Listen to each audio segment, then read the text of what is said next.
那么立院龙头到底是谁？最后决战哦，大家都希望民众党的票能够投他8票啊，说是蓝热绿冷啊。我想蓝热也是韩国瑜的个性去了啊！你们说啊，我们把你当成空气，我把你当成氧气啊！哇，我们10个都是同班同学。其实江启臣不是的哈，就是江启臣是连任嘛。我们那民众党8个都算是新的啊。黄国昌也不算新的，他有当过，但他不是，他中间空了一届，对。好吧，那就是9个了，其实9个，但是就是说10条好汉在一帮，我们10个都是新的啊，等等啊，他把气氛炒得很热了哈。那民进党因为柯建铭每天在骂民众党呢，再加上黄国昌也说我绝对不会投蔡其昌，所以这个黄国昌昨天很礼貌说要不要抱一下蔡其昌，我只跟我老婆抱，还不要跟他抱，不要跟黄国昌抱，你去跟他拉票我们去拉票的时候，人家要干什么我们都可以，你知道吗？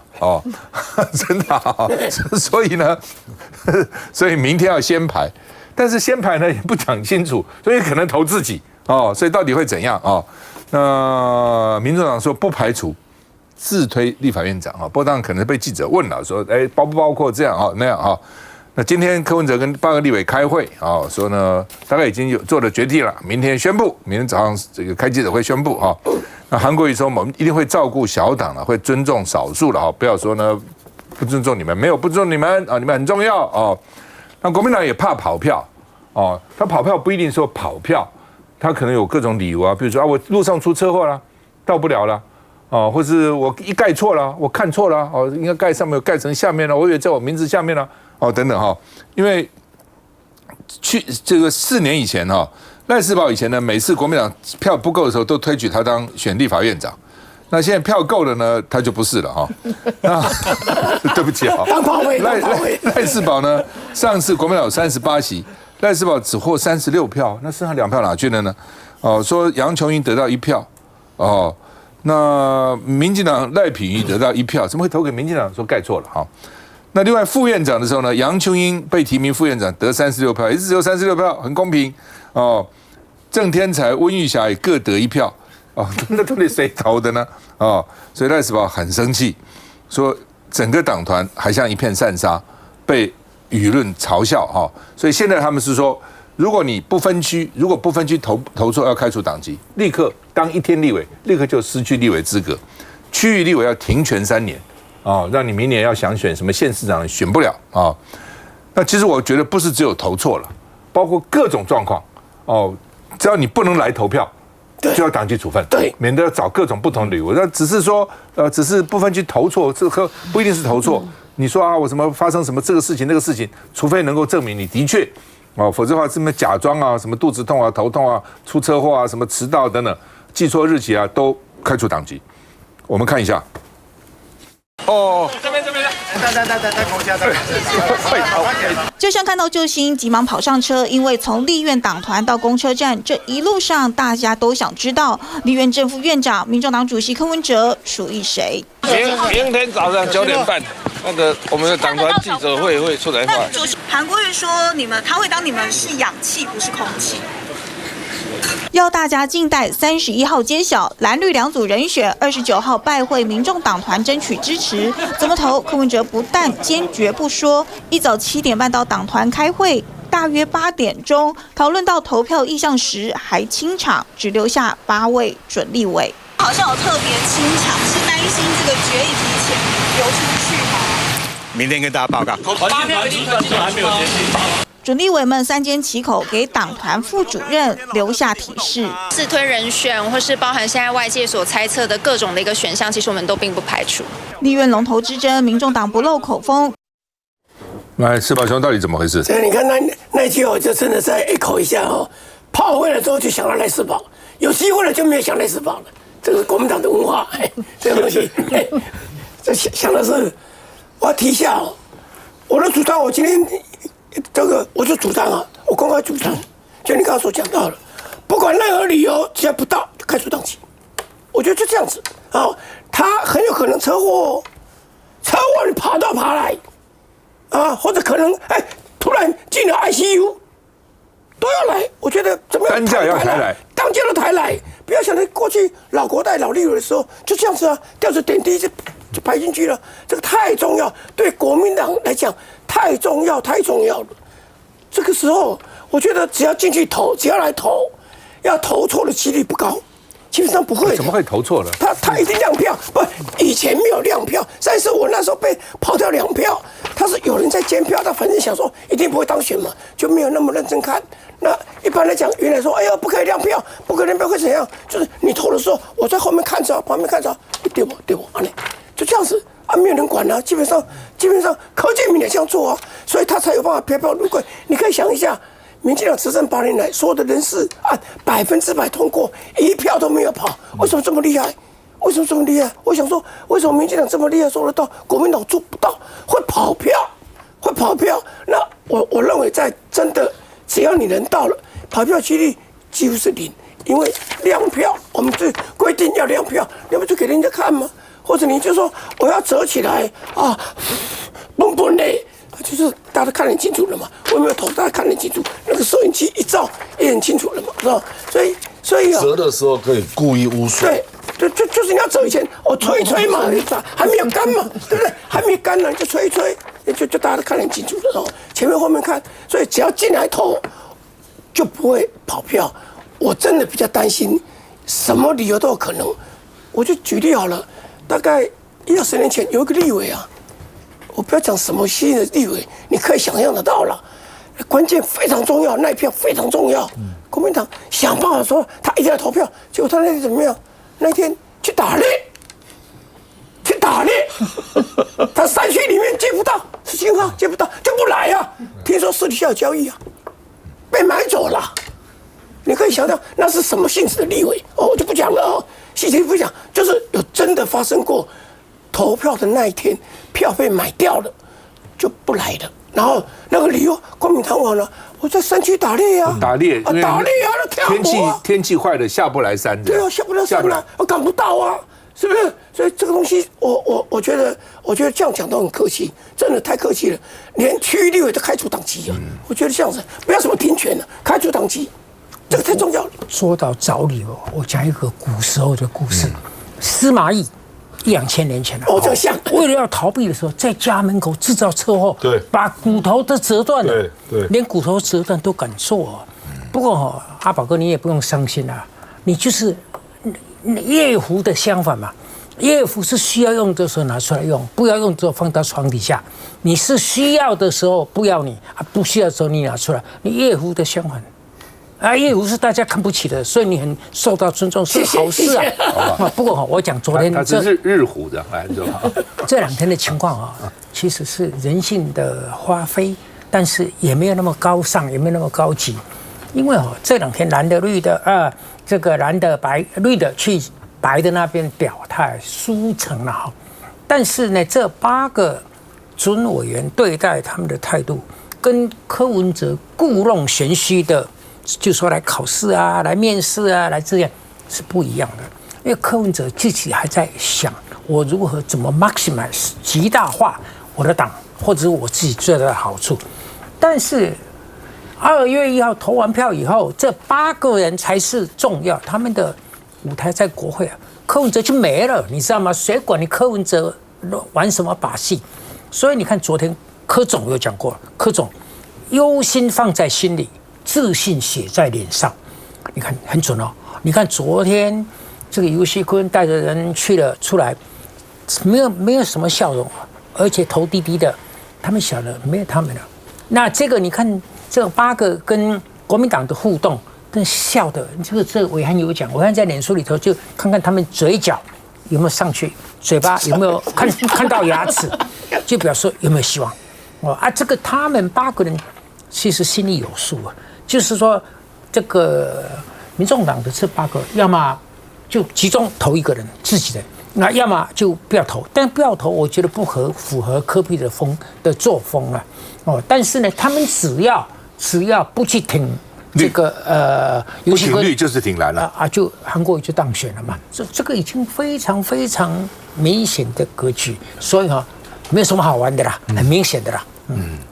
那蔡委员那柯 P 会像老沈讲了以后，2月1号8个立法院就8个立委的舞台，柯 P 就 out 了吗？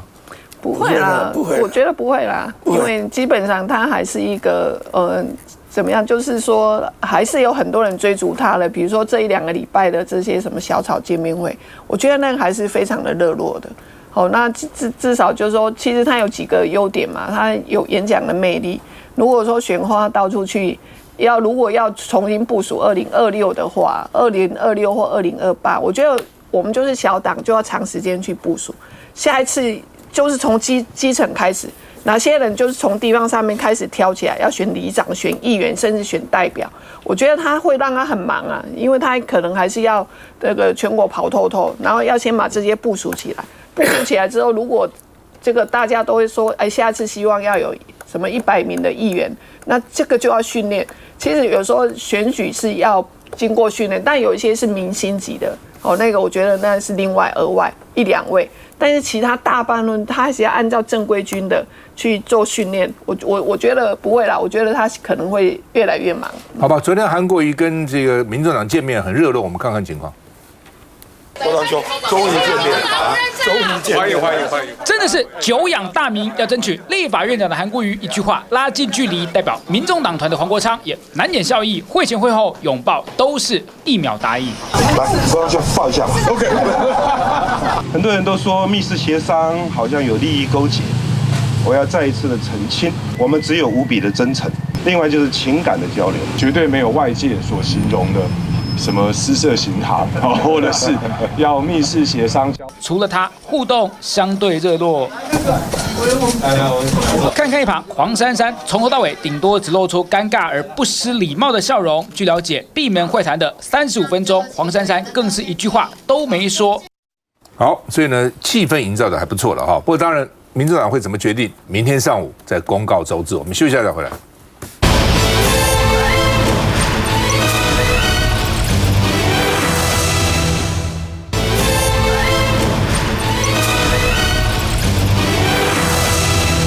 好，我们看韩国瑜昨天拜会民众党，跟黄国昌2个这样相拥在一起，柯建铭就酸溜溜的说，那一幕千古传奇啊，也没有那么严重到千古了哈。那另外呢，这个蔡其昌拒绝啊，因为呢，到底啊，这个黄国昌有问他要不要抱抱哦，蔡其昌呢，这个伸出右手说呢，来吧，但是呢，我不用抱，我只跟我老婆抱啊，所以呢，握手啊。那另外呢，这个游锡堃突然挺了黄国昌的单一招委制，但是民进党里面是反对的啊。民进党说啊，单一招委不是国民党了吗？啊，那这个游锡堃就说，既然你们要提名我做院长，负重了就应该忍辱，哦，胯下之辱也得忍啊。想死。那游锡堃说，也不能怪我们啊，你民进党上个届就有提案啊，民进党就提单一选，游锡堃脑筋坏掉。上个会期是因为民进党60几席立委，国民党38席立委，所以单一召集人全部是民进党，每个召委都是民进党。那现在民进党是少数了，国民党是多数了，所以呢，民进党就想说，这下边单一召委，第一个国民党就先有优势了，另外民众党就变成很厉害啦。他在每个委员会可能只有1个人，一个人本来什么也选不上，但他现在加到哪边就可能这个多数啊。民众党就可以说，那你要给我2个召委，要给我3个召委，所以民众党这小党就这个重要性就增加了。所以游锡堃说，上一届就有提案了，民进党里面说上一届是上一届，这一届是这一届啊，此一时也，彼一时也啊。哦，好，那么另外呢，蔡其昌不赞成。哦，想，游锡堃不知道怎么想的。蔡其昌说会扼杀小党的意见，是假借小党之名啊，其实也不见得。如果说民众党为什么会提单一选区，当然对民众党是有利的嘛，对不对？黄国昌是笨蛋啊，他也知道这样的话，我在每个委员会我都可以至少3个委员会，国民党会有优势的，因为它多了54比51嘛。但是其他的委员会，民众党就可以在那边翻云覆雨了。我们看一下，有人副院长来抱抱吗？来吧，不用抱，我通常只跟我老婆抱。黄国昌跟韩国瑜抱在一起，那种那一幕哦，千古传奇。酸卷立委黄国昌和韩国瑜拥抱的这个画面，民进党立院总遭柯建铭杠上白银。问题是自家院长候选人游锡堃却是对民众党团的主张照单全收。游锡堃发文坦言被骂得很惨，因为他支持黄国昌抛出的委员会单一召委制度，没想到自家人不挺，赶快改口强调是他个人意见。毕竟就连声明上共同署名的副院长候选人蔡其昌，如果我是蔡委员的话，我个人并不会在这个阶段，我会赞成说要把小党这个的意见把它抹杀掉。单一召委的缺点是可能会有一党独大的问题，本席还是主张维持现有的双召委制度。副手人选不赞成，绿委们多数也反对，希望维持现状。不要这么讲啊！这个各党有在这次选举上各有策略啊，各有高度哈。那我会讲很多话嘛，那不该讲的讲太多话，讲太明了嘛。这个球是在柯 P 身上而已。游院长争取立院龙头宝座，民众党喊的都买单。问题是，也不是只有他个人承诺就能兑现改革支票。我觉得国会的席次最重要的是，除了正副院长选举之外，其实就是每一个委员会的召委，因为它有排案权哦。对于国民两党来说，当然我们希望。还是双召委制，因为我觉得这个对于未来议案的分配啊，才不会说是一党独大的状况。但是，对民众党关键少数几个委员会，他们想要拿下来，他不需要去求国民两党。如果是单一席次的话，他关键少数几个重要委员，他可以直接透过他要支持国民党或民众党，他就可以拿到召委。但是游锡堃的说法，我觉得他做了4年的院长，我不知道他是玩两面手法，他代表个人去拜访民众党，他说我所有的主张都代表我个人，那我就觉得他是玩两面手法，要不他就是真的不了解立法院的议事运作，当了4年的院长，我倒是蛮讶异的。不过我觉得，因为明天民众党就会决定他到底要怎么投，这个明天就我觉得。民众党接下来不只是柯文哲接下来到底2026他怎么去，民众党的经营路线是怎么样，但是接下来第一站就是正副院长的选举怎么支持，还有在立法院关键民众关键的议案，大家关注的议案，民众党他的表决的态度到底是怎么样？但是当然跟着民意走绝对没有问题，所以民众党在这一次选举当中，无论是投自己人虽然他变成是废票，可能等于是支持国民党，他是等于是跟整个民意站在一起。似乎看起来是一个比较合理的决定，但是无论如何，我觉得尊重民众党，明天就会知道哦。那我觉得整体来说，我觉得看到这个韩国瑜跟江启臣这个，其实我觉得他们这一组人马，其实我觉得对于民众党来说，其实也是一个比较合理的选择。为什么这么说？因为柯文哲跟韩国瑜过去在台北市政府两个人之间的搭配。合作是有理念的。那跟江启臣之前在当党主席的时候，党对党之间，两位党主席的沟通，其实也做过好几次的沟通，私底下台面上，所以我觉得都有一定合作的默契。那过去在野党的合作，其实2个政党合作，我觉得似乎是比较合理的状况。那蔡委员，这个今年的正副院长为什么这么的重要？讨论这么久了，因为过去上一届，我想赖士葆委员也知道，因为他就民进党就一党独大嘛，不用去讨论谁当院长谁当副院长，因为这个毫无悬念。但是这一次呢，因为3党不过半，这个小党这个民众党这8席就变得非常的重要。那民众党到底要怎么去选择？到底说，因为他会。外面也会说啊，你支持民进党你就变成小绿啊，你支持国民党你就变成小蓝，然后大家都会告诉他说啊，你变成小绿跟小蓝的下场是什么啊？但是我觉得民众党也不是这么简单，然后因为我觉得第一个这8席的部分区立委，他还是承袭了369万选票选出来的，所以他要对他的选民负责任啊。他虽然是不分区，但是他还是要对他的选民负责，这是第一点。第二点呢，我是建议他一定要团进团出。那团进团出有几种方式，就是说我大家表决一致，我全部都投自己，都8席都投自己，好，或者是说啊，我就是全部都投给总召，选一个总召黄国昌，好，或者是黄珊珊。但是呢，我最近也听到了国民党跟民进党就说，如果他们有自己的总召的话，那会不会国民党或民进党在第2轮的时候全部灌票灌给黄国昌？有没有可能？不会啦，如果他们投自己不会啦。如果第1轮民众党是投给柯建铭，如果第1轮民众党对就投给游锡堃的话，如果投给游锡堃的话，那就游锡堃当选了嘛。对，那就投自己，就投给黄国昌的话，投给黄国昌没问题啊。你投给黄昌就会进入那就变成第2轮嘛。第二轮你要投谁？有人讨论到说，那民进党的51席全部倒回来给黄国昌，那你们也要投给他。对，你们也要投给他。我们也要有自己的那个院长的人选。对，因为8席进去加上51席，他就会过了。好啊，如果还是投自己，当然没有问题，因为当然就是。不过黄国昌已经说他不做副院长。对。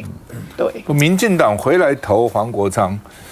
不会了，没有。不要，他比较怎样？前面2个高票才有第2轮的，才是候选人。对，就是下午的状况的时候，会不会直接就？其实状况是这样的哈，因为黄国昌是院长、副院长都不要，对，但黄珊珊没有表态，而且从昨天的拜会看出来，黄国昌就已经是他们内选为总召了，所以韩国瑜都称他为总召，接待的时候也都坐中间，所以黄国昌就是当总召，院长、副院长他都不会要，对，但黄珊珊呢？对，所以我就说，其实到现在为止哈。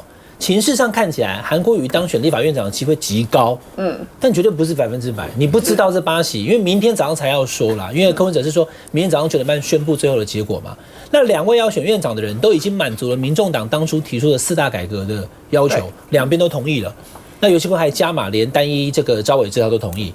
可是，在这种状况之下的时候，民众党如果最后说好，你们支不支持我们4大改革，就2个都支持以后，好，那我决定我们都不投你们，那也很怪，人家都满足你们的，你们却不投。对不对？那所以比较合理的做法就是说，为了以后能够继续监督民进党，民众党把所有的票都投给自己的人，比如说早上院长都投给黄珊珊，那没有上嘛，下午副院长都会投给黄珊珊，那韩国瑜自然就会当选这个立法院长，江启臣是副院长。可是因为现在这个状况还不知道，我觉得民众党存在了很多变数了，大家会讨论这个问题也是这样。那至于单一召委制这个，刚刚燕秀已经讲了。以现在这个状况来讲，我简单跟大家说哈，立法院113席立委有8个委员会，我们假设每个委员会大概是13到15个人。我举一个委员会来讲好了，教育文化的话，如果教育文化有13个委员会，最后进来6个国民党，6个民进党，那第13个人就是民众党，因为民众党今年刚好8席，所以那个民众党的委员将可以决定这个委员会的召委到底是蓝还是绿。所以把他的影响力从立法院长的选举延续到后面的各个召委，因为每一个会期之后还要选其他召委，这个会期来不及啦。但这种状况是符合现在的52、51、8跟2的一个立院结构。如果回到蓝或绿，其中有个党实质过半60席以上的话，那从院长、副院长到8个召委就通通是同一个党了。所以就刚刚就讲反对嘛。所以黄国昌现在举出的这个制度的改革是你要确定不要等到以后下一次2028新的国会选出来有人过半的时候，你又说要再改了，这样子的话就不好。黄国昌不管那么多，他这一届再说吧，其实过一关就这个算一关。他想这一届至少，你看我现在院长玩得多爽，对吧？你们都要来看我，将来你们召委也都要看我哈。他想的是这个东西了。不过当然，比如刚刚讲的也不是没，如果民进党到第2轮的时候，通通加到你们，因为民进党一定会宣布嘛，我院长都投谁，副院长都是谁。好，我知道你副院长要投谁，他下次都投他，让你国民党不当副院长，也不是没有可能。不过基本上一个政党来讲，特别一个大党是不应该搞这个小动作了。哦，一般以前小党都要投自己啦，以前小党都要投自己，我不通通不投你们，我就投我自己，表示我有主体性嘛。哦，那你搞了半天，你大党还跑过来灌人家票，来，老沈，我跟随暐瀚的逻辑跟想法，我的结论不一样。我的结论，韩国瑜做院长的机会100%，因为这个数学上没有6成7成，说我现在多了一点变成7成5，哦，多了一点变成8成，没有这回事，100%。那还是要看民众党，韩国瑜自己都没有把握了。我跟老沈看法比较一致，因为我认为民进党内是游锡堃自己一头热了。你看要当院长，你看柯建铭那个态度，蔡其昌那个态度，他们根本就觉得你玩这干什么呢？就是游锡堃一个人一头热。你有看到连他去上周一蔻的节目，周一蔻还跟他说：“哎，你如果落选啊，你是不是就辞职了？”哎，有人这样损院长候选人的吗？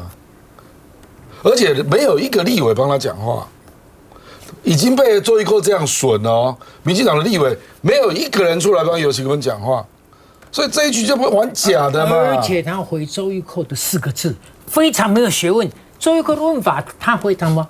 以讹传讹，怎么是以讹传讹呢？对不对？你想想看，滥用成语。他讲的是没错的啦，因为他离开也不是王一川上了，他意思是这样，是王正旭啊，对啊。不会会有人入阁，就游锡堃不当立委，王一川也不会上来。什么叫做你离开王一川来好不好？没有这种事情不会发生。里面有1至2个就可以入阁了，对，那还要再有人入阁啊，而且要到对啊，要这之后的状况不会因为游锡堃离开，王一川就上来了。休息再回来。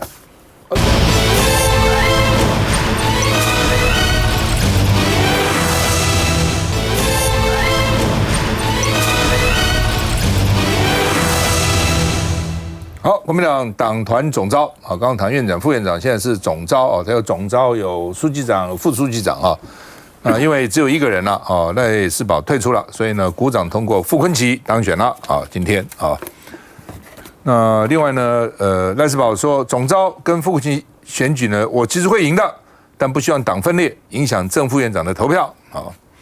那另外呢，朱立伦说赖士葆有气量啊，为大局考量。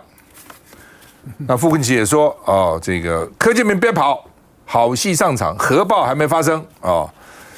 那另外呢，傅崐萁说不让民进党圈养的家禽家畜当首长，部会首长不能用家禽加狗啊猫啊来干啊。那另外呢，这个傅崐萁说柯总召卖照修都会掉啊，柯建铭这酸这个傅崐萁说讲大话没用了啊，光讲大话。他说：“小度也掉棒照，喝大棒照啊。”好，那么蔡其昌说啊，平常心看待啦，哦，什么民进党的家禽家畜当部会首长啊？我们看一下，在乎非但是小事啊，我们真正的核爆还没有发生呢。我要奉劝呐，柯总召。过去每次跟我对战的都甘拜下风，这会靠真的战力十足。国民党立委傅崐萁也是准总召，不满被民进党万年总召柯建铭隔空开枪。我的思路绝对比傅崐萁完整啊，傅崐萁不要抱武平和，好不好？啊，也不要讲大话，枪没有用了啊。这个小度也丢了。恰恰大家都遇得到，傅崐萁也回敬他这句话。看这次成军以后，马上大戏就要上场了。我希望柯总召卖照哈，虽然修度也丢哈，我们的坚持就会奋战到底，没有办法可以商量，也让民进党不再用圈养的家禽家畜啊来担任这些所谓的首长。还没就任，先展现攻防战术。来，大伟，我这样子因为事实上在选举过程当中，我们两边都有认真拉票他大概就是用中常委的选举的模式在。这样子在从议会系统这样子拉，那我就用我的系统在拉也包括我过去的很多学生，现在在社会上有一定的地位声望，还有大学的校长帮我在拉什么之类的那最后我还请出了马英九前总统也帮我拉票了也帮我拉票了。事实上这个电话也打了120通，反应都很好。可是因为就在越靠近投票，我就接到越多的声音了。其中最后就是有一个关键的电话打给我，那个是现任的立委，他有指标性的，他告诉我说：“宝哥啊，我们现在都很痛苦啊，因为两边都拉得很凶，关系都是用不同的关系来跟我，一个人的关系可能3、4个关系来，那我们都希望能不能够就不要投票，大家去协商，看谁先做谁后做，这个反正就是周主席常在讲嘛。”这个是一个轮流工作嘛，今年不做，明年做，明年不做，后年做。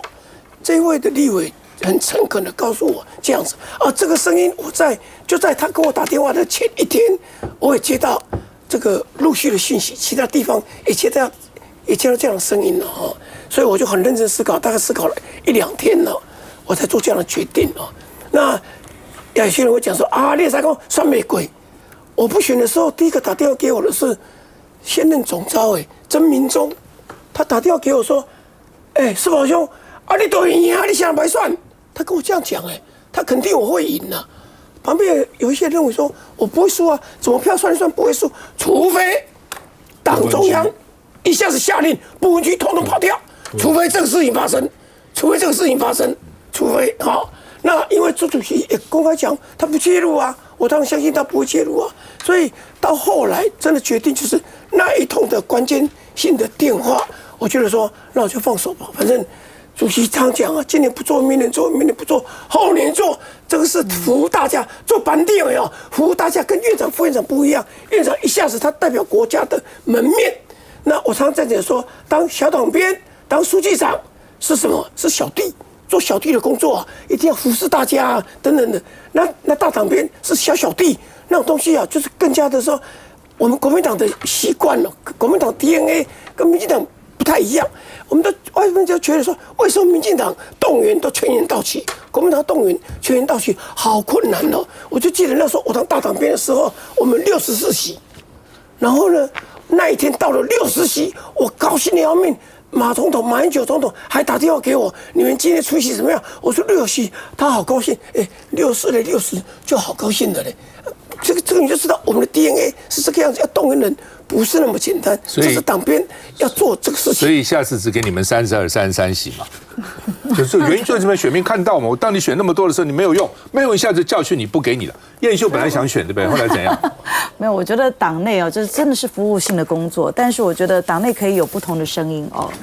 但到最后的结果，它就是一个民主机制的结果嘛。那大家不同的声音，那不同人出来竞选，但是对外我们都还是团结一致。今天中午其实我们有开党团大会，开了将近1个半钟头，有针对于正副院长选举怎么投然后分8个小组那大家宝哥是我们控制台北这一组，我们都要亮票给宝哥看，要跟着他走所以每一个县市都有一个组长，然后确认大家不会投错，而且整天都要待在立院一个办公室里面哦。我想党纪不管有没有党纪，我觉得团进团出，我觉得我们要对国民党要对所有的支持者交代，这是必然，这也是一定。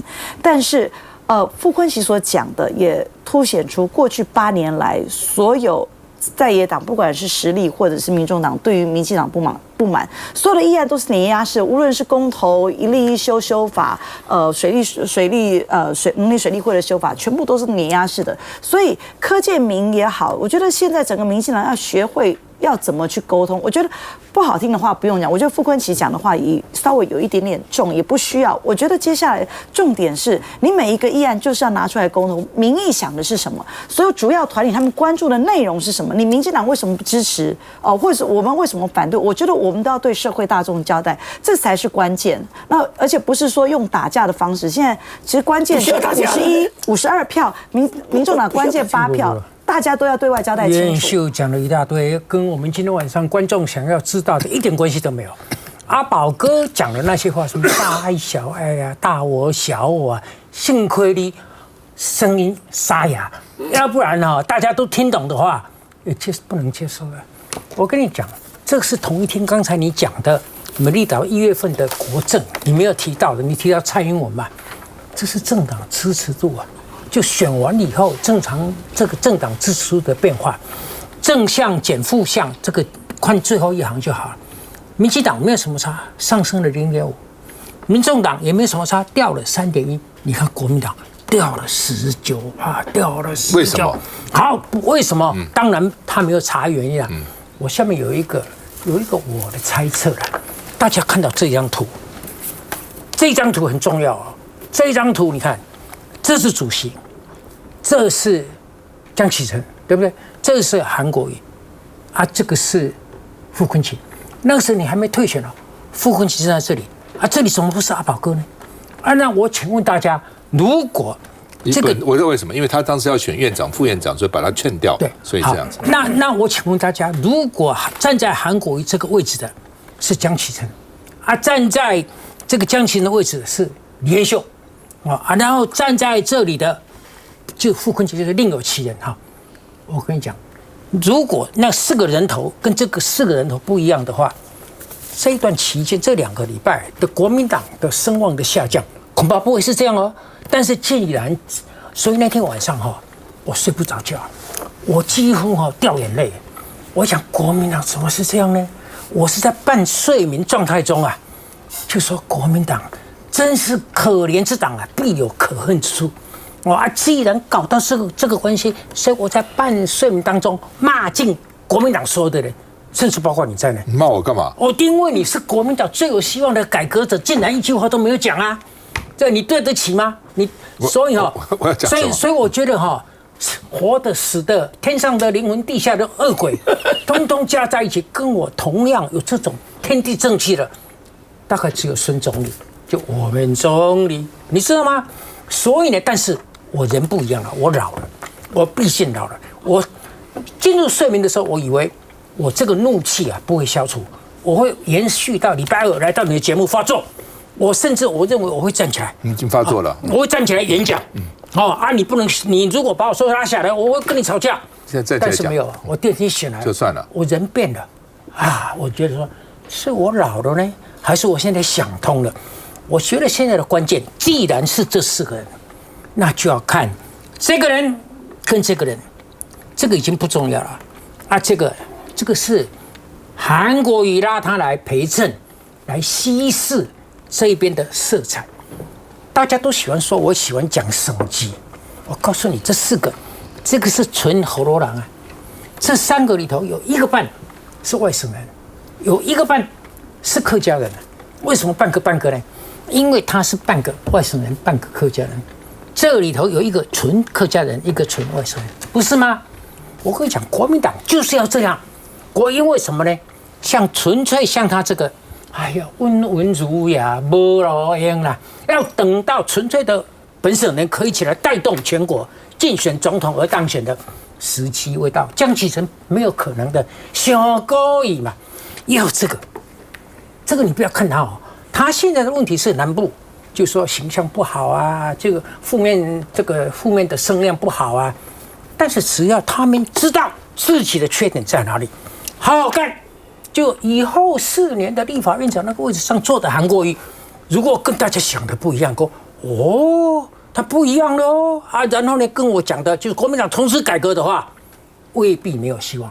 但是他们2个，如果我是有点怀疑说60、70岁的人能够改变性格吗？我一向相信14岁以后个性就不会改了。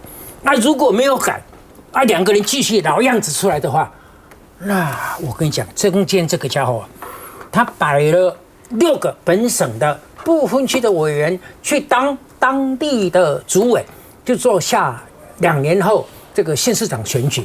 如果这2个旧习没有改，不管你在国会搞得轰轰烈烈，这6个完全没有希望。甚至你2028卢秀燕要选总统也没有希望。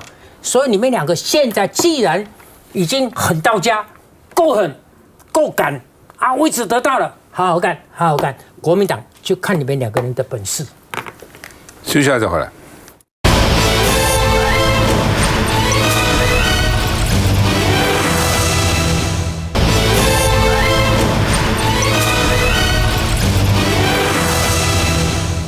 好，后龙夜夜秀，因为呢，民进党这边策动侧翼什么发动，要抵制拒看而且很多这个厂商也撤销他们的支持但是呢，他上礼拜就是说付出了，也不能说付出，就是反正沉默了1个礼拜嘛，出来主持铁粉去抖内，就是没关系，厂商不支持你，我们抖内给你现场我看800位置也卖得满满的都卖光光那另外呢，PT 就是说根本没有人什么在抵制嘛，所以我当时讲，我说民进党用这种方法这样去搞人家对，没有用。你年轻票是越跑越远的，一个年轻人爱的节目，你这样去搞他，对不对？你要干什么呢？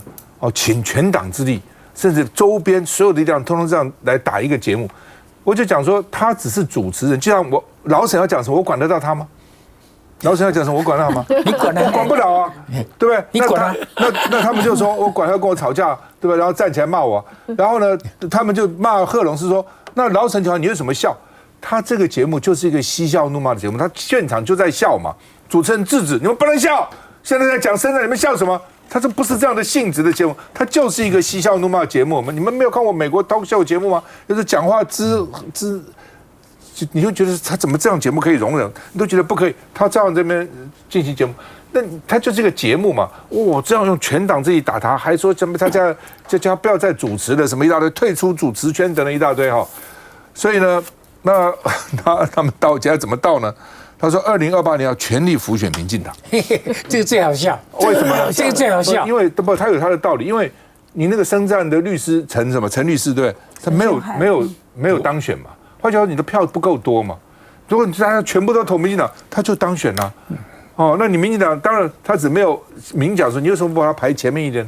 你们那么重视这个身障的人，为什么不把他排前面？那排那么后面，他没有当选了，所以没关系，他没当选，我们将来2028全力辅选民进党。次序就不一样了，让这个让全部这个投给让民进党，如果都不分区都是民进党的票，那不就进去了吗？所以网络上就说，哎呦，这个在偷酸民进党为什么不让他进安全名单？笑死了，这是反串这个臭爆 DPP 没有人为此的认同道歉，所以网络上你在笑嘛，所以你民进党打他收不到效果，我早就知道你是收不到效果的。我们看一下，虽然时间有些晚，但我还是肯定他勇于出面负责的。肯定脱口秀主持人贺龙勇于认错，因歧视被延上的贺龙夜夜秀事件之后，团队还答应录制特别单元。我觉得这或许是在此令人遗憾的事件后，可以对于台湾社会带来一些正面启发的收获。陈俊翰给予认同，但党内人士可不见得，因为主持人贺龙的道歉影片却在最后说2028要辅选民进党，就被质疑是高级酸。王一川就写下面对质疑可以转移焦点再反串，迎来的哄堂大笑就自以为成功。每次的犯错都会让人成长，但不认错会让自己退步，埋下犯大错的引子。贺龙致歉，但事件的另一个主角大陆媒体人王志安再发影片回击绿营靠选举消费伸张议题。如果你真的是在乎这些身体残障的人，那你为什么不把这个人的分区排名往前靠？你为什么把它往第16名呢？其实可以看得出来，王先生对于他的相关言论其实也不愿意坦诚他的错误。那这个部分我们表示遗憾。当事人双方看似和解，但陆方与绿营持续交战。老沈，你做过这个叫什么政策会？政策会执行长郭正亮也做过，他也是。你们讲，这个是很大的位置啊！你看我们两个这么优秀，除了党主席以外，就是不是我们两个这么优秀，我们两个都坐同一个位置。因为这个通常是立委间啊，对而且是跟党团还有这个党部有密切连结，跟提案的内容跟本质跟这个本党这个会期里头的优先次序有关系的。不是叫他来搞这个东西啊！那我认为王志安当然有问题，但是我看过这个节目的，他其实不是很坏。现在大家诟病他的就是说，你来的地方根本没有民主，根本没有选举，还来批评我们，对不对？我们两回事情啊！他就不妥，而且你学那个样子就不应该。但是没有这么罪大恶极啊！那你我会讲贺龙这个别人讲他给我去我可不一定要去，因为给我通告的节目我通通不去，你知道吗？不然我去不了。我从回来到现在37年，所有给我通告的节目我通通不去，没趣味嘛，你知道我意思不？都套好招的啊！所以没有套招，他怎么招？没有套招，不是啦，你通告看过了嘛，有准备嘛？没有，真的没有。你公务呢？没了。所以我认为呢，民进党就是做的过度，你不要看到共产党就害怕，看到共产党就讨厌。来，各位，王志安那一段当然大家都有共识嘛，可是就是贺龙的部分，我觉得民进党是在报仇了，就觉得说你请赵少康2次。一次还有可是一次节目做成2次发行。对，那爆红啊。那还有黄国昌，事实上他们一直认为贺龙就是偏民众党的啦，他们年轻人嘛，因为他们这样认定比较多。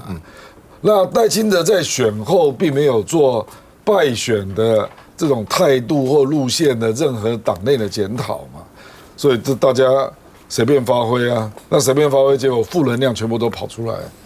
那我看我谈就是工作证的问题啦，其实很简单。以前也有日本的这个成人女性来台湾世贸跟大家见面会而已，后来被检举没有工作证，因为观光签嘛就不行。